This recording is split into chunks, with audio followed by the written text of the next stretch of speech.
नबी के अंदर जो रखा है वो किसी में नहीं रखा है, इसलिए कि सबसे मखलूक प्यार करती है। मेरा नबी वो है जिससे खालिक भी प्यार करता है। ना मेरे आका सल्लल्लाहु अलैहि वसल्लम के दीवानों, आज पूरी दुनिया में मुस्लिम उम्मा पर जो हाल और अहवाल है वो आप सब पर बिल्कुल आया है और आप सबको बिल्कुल पता है, आप सबको मालूम है।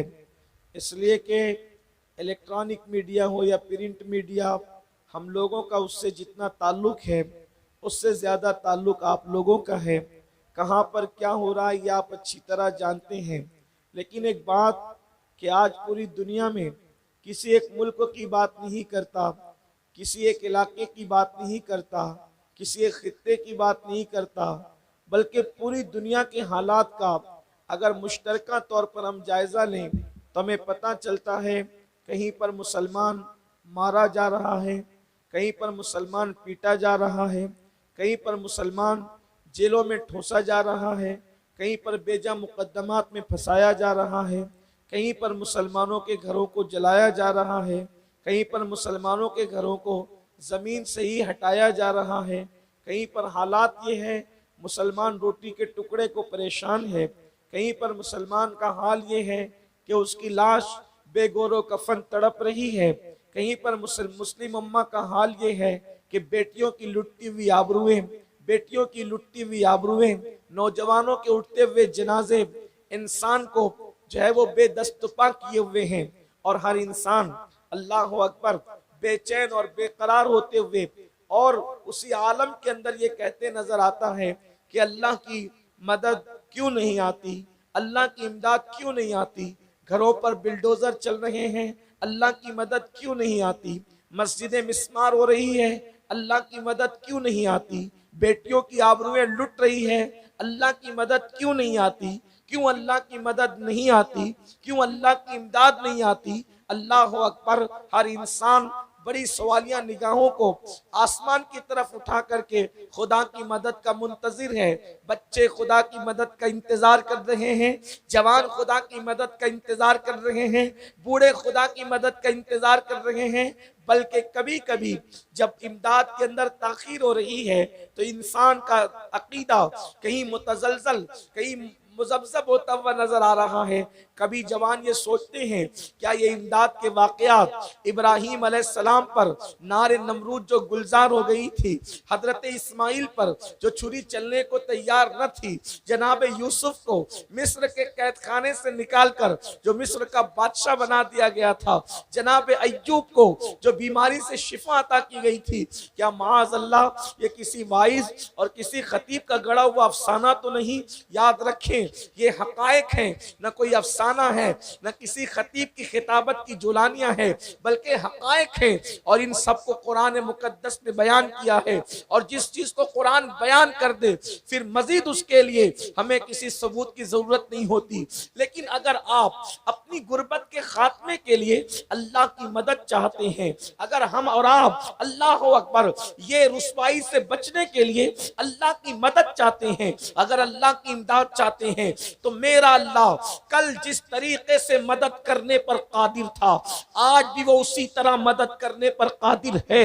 और अल्लाह की मदद बिल्कुल आएगी और अल्लाह की मदद बिल्कुल आ सकती है मेरे प्यारे आका सल्लल्लाहु अलैहि वसल्लम के प्यारे दीवानों।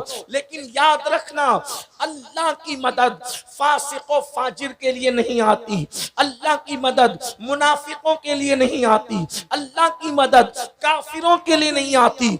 अल्लाह की मदद हमेशा नबी के वफादारों के लिए आया करती है। अल्लाह की मदद का नुज़ूल हमेशा वफादारों के लिए हुआ करता है। मेरे आका सल्लल्लाहु अलैहि वसल्लम के प्यारे दीवानों, आप उठते हुए जनाजों पर अगर खुदा की मदद का इंतजार कर रहे हैं तो हमें अपने दिल के अंदर टटोलना होगा, हमारे दिल में अल्लाह के रसूल की वफादारी कितनी है, हम हुजूर के वफादार कितने हैं। अल्लाह अकबर। अगर बेटी की लुटती हुई आबरूओं पर हम अल्लाह की मदद के मुंतजिर हैं, मस्जिदों के मिस्मार होने पर अल्लाह खुदा की इमदाद के मुंतजिर हैं, तो हमें टटोलना होगा हम अल्लाह के रसूल के वफादार कितने हैं। इसलिए कि अगर बद्र में 313 की इमदाद के लिए हजारों फरिश्तों को लेकर रूहुल कुदस नाजिल होते हैं, तो वो रसूल के गद्दारों पे नाजिल नहीं हुए थे, बल्कि वो नबी के वफादारों पे नाजिल हुए थे। मेरे आका सल्लल्लाहु अलैहि वसल्लम के प्यारे दीवानों, अगर करबला में खुदा की मदद थी तो गद्दारों के साथ नहीं थी, बल्कि वफादारों के साथ थी। इब्राहिम पर नारे नमरूद गुलजार हुई थी, तो जनाब इब्राहिम ने मुकम्मल तौर पर वफा का हक अदा किया था, तब अल्लाह की मदद नाजिल हुई थी। अब हमें यहाँ पर सिर्फ इतना फैसला करना है, तहफ्फुज़े नामूस रिसालत के नाम पर हजारों की तादाद में जमा होने वालों, ये बात पहले मैं बिल्कुल वाज़ेह कर दूं, ये मजमा ना अमीनुल कादरी के नाम पर आया है, ये मजमा ना हजरत महबूब गौहर के नाम पर आया है, न ये मजमा खुतबा और उलमा के नाम पर आया है। ये मजमा सिर्फ और सिर्फ मुस्तफा जाने रहमत की नामूस के नाम पर आया है, ये हुजूर के नाम पर आया है। वल्लाह मुसलमान अपने नबी का इतना वफादार है कि अगर मरने वाले को नबी ये पाक के नाम पे उठाया जाए तो मरने वाला भी हुजूर के नाम पे उठ के खड़ा हो सकता है।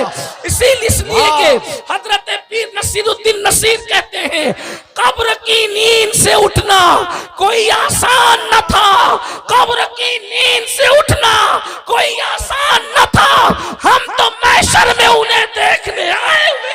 नारे तकबीर, नारे रिसालत, तहफ्फुज़े नामूसे रिसालत, उर्से हुजूर ताजुश शरिया हजरत मौलाना सैयद अमीनुल कादरी साहब किबला उलमाए अहले सुन्नत।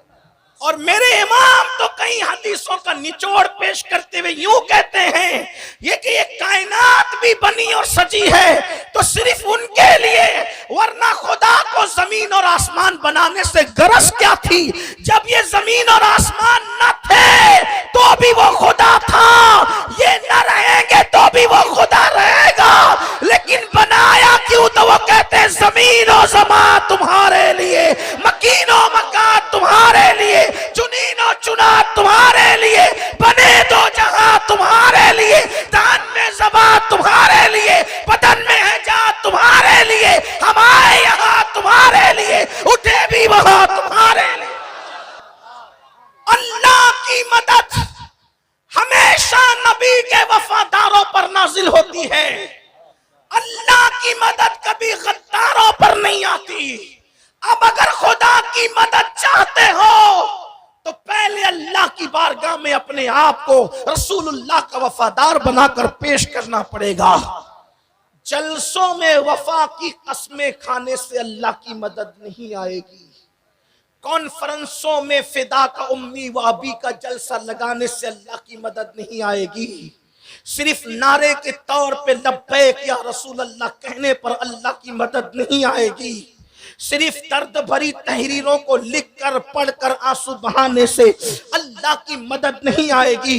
अब यहाँ से लेके वहां तक इस हजारों के मजमे से कहना चाहता हूँ, अगर अपने आप को नबी का वफादार समझते हो और हुजूर की नामूस को तहफ्फुज़ देने के लिए आए हो, नामूस रिसालत को तहफ्फुज़ फराहम करने के लिए आए हो, मतलब ये है आप ये कहना चाहते हैं कि या रसूल अल्लाह हम आपकी इज्जत की हिफाजत करेंगे, इसीलिए आप आए हैं। लेकिन अब मैं यहाँ पर आपसे सवाल करना चाहता हूँ, वो कौम अपने नबी की इज्जत की हिफाजत कैसे कर सकती है जिस नबी के वालिदैन के नाम इन लोगों को पता न हो, जिस कौम को अपने नबी के माँ बाप का नाम पता न हो, वो कौम अपने नबी की इज्जत की हिफाजत कैसे करेगी? जिस कौम को अपने नबी की बीवियों के नाम पता न हो, वो कौम अपने नबी की इज्जत की हिफाजत कैसे करेगी? जिस कौम को अपने नबी की विलादत और विसाल की जो है वो तारीख के मुतालिक मुकम्मल तौर पर मालूम न हो, वो कौम अपने नबी की इज्जत की हिफाजत कैसे करेगी?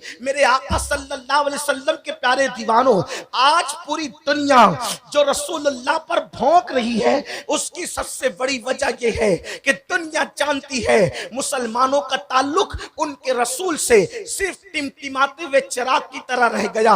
इनका रसूलुल्लाह से ताल्लुक क्या रह गया है? जो कौम अपने नबी के नाम पर फज्र की नमाज में 10 मिनट की नींद कुर्बान नहीं कर सकती, वो कौम अपने नबी के नाम पर जान क्या कुर्बान करेगी? अल्लाह अकबर।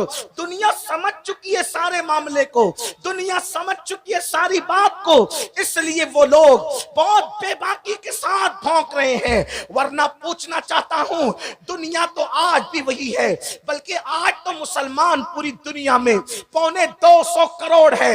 आखिर उमर इब्ने खत्ताब के दौर में तो मुसलमान मुट्ठी भर थे, उस दौर में कोई रसूलुल्लाह की तौहीन का क्यों सोच नहीं सकता था? आखिर सलाहुद्दीन अय्यूबी के दौर में क्यों मुसलमानों के दरमियान कोई रसूलुल्लाह की तौहीन का सोच नहीं सकता था? आज क्यों तौहीन के जो सस्ती शोहरत चाहता है वो रसूलुल्लाह पे भौंकने लगता है, वो हुजूर की तौहीन और बेअदबी करने लगता है? इसलिए कि पता है इस कौम को रसूलुल्लाह के बारे में कुछ नहीं पता। क्या मैं इतने बड़े मजमे से सवाल करने का हक नहीं रखता कि तुम नबी की इज्जत को तहफ्फुज दोगे? मुहम्मदुर रसूलुल्लाह का मतलब ही बता दो क्या है। जिस कौम को मुहम्मदुर रसूलुल्लाह का मतलब ना पता हो, वो कौम अपने नबी की इज्जत को क्या तहफ्फुज फराहम करेगी? ऐ मेरी कौम के जवानों, आज भी पूरी दुनिया के अंदर 225 करोड़ कलमा पढ़ने वाले बसते हैं। सिर्फ हम रसूलुल्लाह के सच्चे वफादार हो जाएं, फिर देखो इनकलाब कैसे आएगा। और वल्लाह हमारे रसूल की शान वो है कि अल्लाह ने ऐसी शान नबियों में भी किसी को अता नहीं फरमाई, फरिश्तों में भी किसी को अता नहीं फरमाई। जो मकाम अल्लाह ने अपने नबी को अता किया है, मैं बहुत इख्तिसार से काम लेते हुए अर्ज करूंगा। अगर कोई ये सोचता है कि सुन्नियों के स्टेज से लोग कहते हैं नबी का से इश्क करो, नबी से इश्क करो, नबी से इश्क करो, नबी से इश्क करो, तो नबी में रखा क्या जो कहते हैं नबी से इश्क करो? मैंने कहा वल्लाह मेरे नबी के अंदर जो रखा है वो किसी में नहीं रखा है, इसलिए कि सबसे मखलूक प्यार करती है। मेरा नबी वो है जिससे खालिक भी प्यार करता, जिसका मुश्ताक खुदावंद कुद्दूस हो। हजरत मौलाना जमीलुर रहमान कहते हैं, क्या हुस्न है ऐ सैयद अबरार तुम्हारा, क्या हुस्न है ऐ सैयद अबरार तुम्हारा, अल्लाह भी है तालिबे दीदार तुम्हारा। और क्यों दीद के मुश्ताक ना हो हजरत यूसुफ, अल्लाह का दीदार है दीदार तुम्हारा।